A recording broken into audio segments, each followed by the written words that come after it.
Hello guys, good morning. Mapagpalang umaga sa inyong lahat. Ito na naman po si JR Doria TV para muling mag-update na naman po dito sa Pasig River Esplanade. So samahan nyo na naman po ako sa panibagong araw na ito. Nakatatapos lang po ng Sunday ng inauguration. So ngayon po ay Lunes na naman po. Tara na at mag-ikot-ikot na naman tayo dito sa Pasig River Esplanade.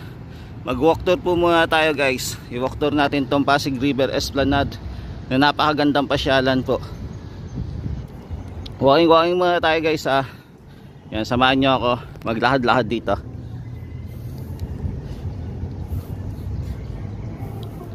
Yan, alamin natin kung open na to mga tropa. Pero napansin ko parang ako pa lang po namamasyal dito ngayong umaga. So oras po ay 7:28 na po ng umaga. Nandito po tayo sa harap ng Quezon Bridge at napaganda po ng sikat ng araw po at mapapansin nyo din po ang kulay ng asul na kalangitan. So tara na guys, let's go, ikot na tayo.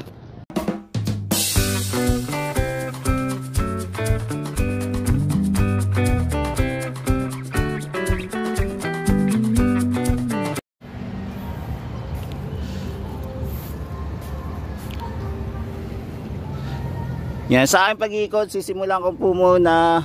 Malapit po tayo sa Arroceros Forest Park.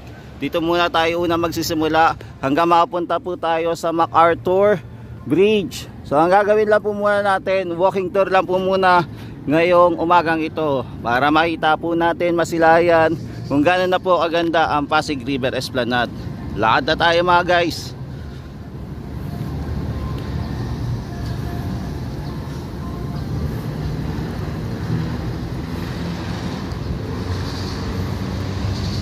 Mga tropa, it's open na po yung ating Arroceros Park. Yan, open na po. Wala na pong harang compare dati na may harang pa po. Yan, so ito po yung itsura ng Arroceros Park. At etong mga ating mga pailaw, hanging light, naka-open pa rin naman po.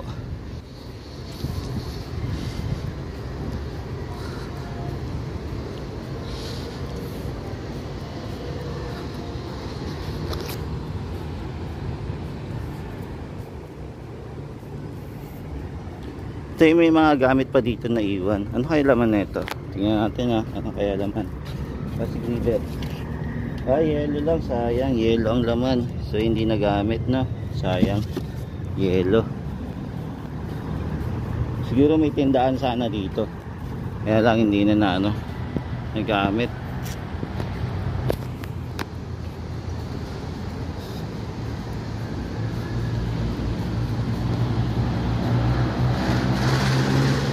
Yan, sarap mamasyal dito, lalo na maaga-aga guys.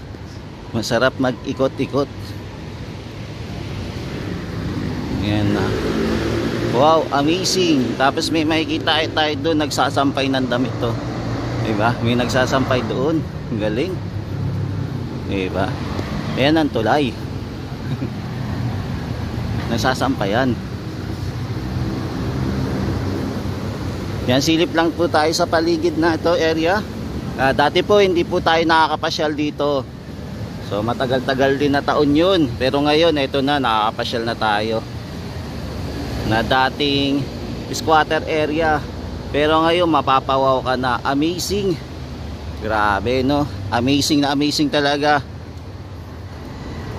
Iba talaga pag pinapaganda ang Maynila. Siyempre with coordination po, collaboration with PBBM at saka Mayor Isko Moreno na pagandahin pa po ang Maynila. More paganda pa po no, hindi lang po dito sa area, maging sa Intramuros din po pala gusto nilang pagandahin yung area po ng golf course doon. Gagawin na lang po forest area. Ayun po yung mangyayari.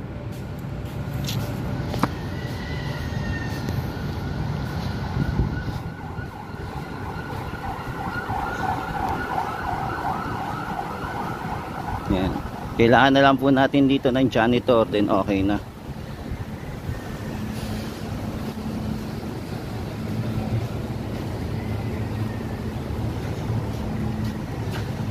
Tapos dito naman yung view natin, yung mga halaman. Ito yung mga halaman natin.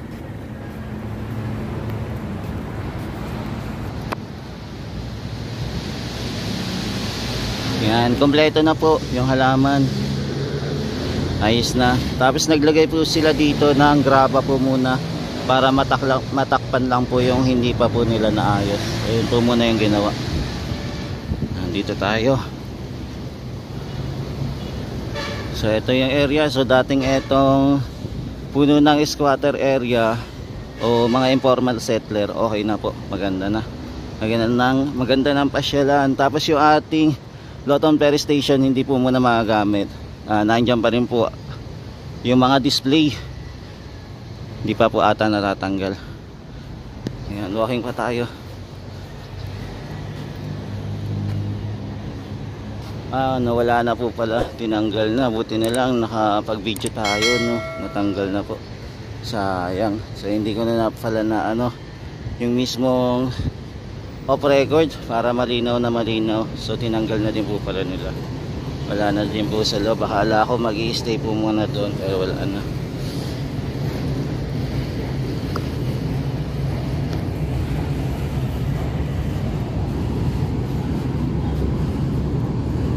Good morning, sir.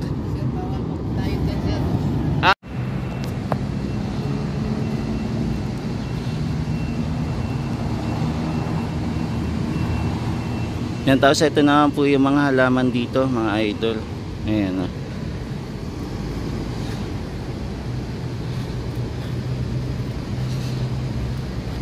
tapos ito naman po yung Loton Ferry Station.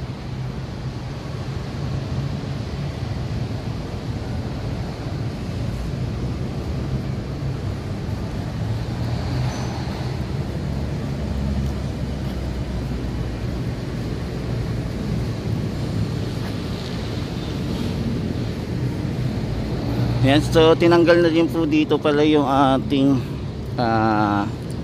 ayun yung mga gamit po, sayang, no? So hindi na natin makikita pa, natanggal na rin po. Yan, ito na po yung display naman po sa baba. Yan mga guys, ito po pala ang pasyalan pa pala, hindi pa po pala open to the public. So nakausap din po natin yung guard, kaya dito na lang tuloy ako tumiretso dito sa taas para makita lang po natin yung view.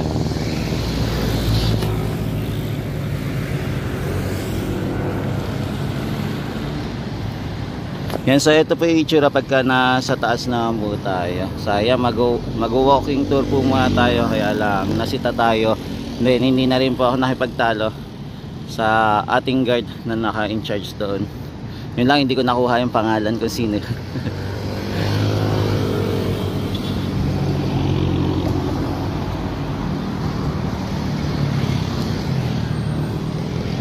Yan, so ito po yung view natin pagka umaga naman mga tropa. It's abangan na lang natin kung kailan po ito ma-open. So try ko po mamasyal po ulit mamayang gabi kung i-open na to sa public po.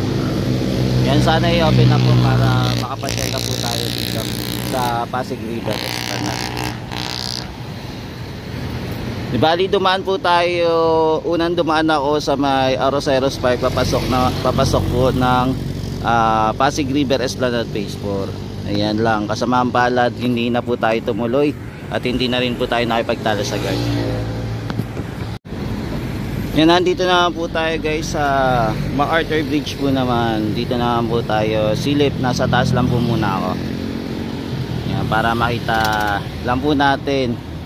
Yan, kaya okay lang naman kasi lagi naman po tayong umiikot dito. Then ilang ikot na rin tayo dito sa Pasig River Esplanade. Kaya yan, so guys, nandito naman ako sa taas. So top view po muna tayo para makita lang po natin yung ganda ng Pasig River Esplanade ngayong umaga. So mga guys, close pa po yung Pasig River Esplanade, hindi pa po open. So wala pa pong announcement kung kailan po open. Ayan, nakausap po natin yung security guard. Tapos ito, hindi na tayo muna pinapasok dito, pinaikot-ikot kasi disod na po yung in charge sa Pasig River Esplanade. Kaya yun.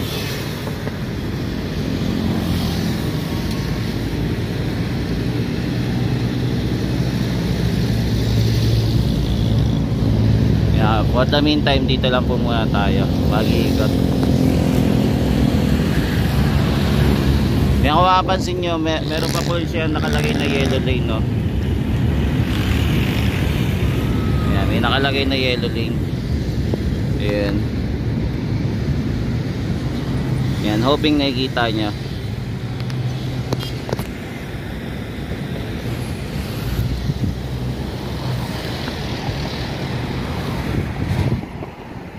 Tapos ito mga halaman nito, meron pa rin mga halaman dito. Maging dito din sa kabila, meron na din pong halaman. Sa ngayon po, wala pa pong nagtatrabaho na ating mga kababayan. Not sure kung kailan po ulit sila magsisimula yung ating construction worker dito sa area. Para sa mga retouch po, kung meron pa pong gagawin. Kaya abangan natin mga tropa kids.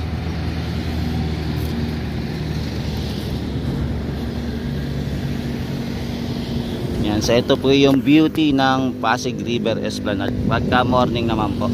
Tapos ito naman po yung ating nagtataas ang billing dito naman po sa MacArthur Bridge tayo. Yan, sana yung MacArthur Bridge po maayos po, mapaganda, no? Kulang din po kasi yung ilaw dito eh. Hoping mapaganda po siya. May makapaglagay po ng mga panibagong ilaw. Yan, kailangan pa po maghanap ng ating Mayor Yorme para makapagpondo dito para mapaganda po yung ating MacArthur Bridge din, para makasabay po sa beauty po ng Pasig River Esplanade.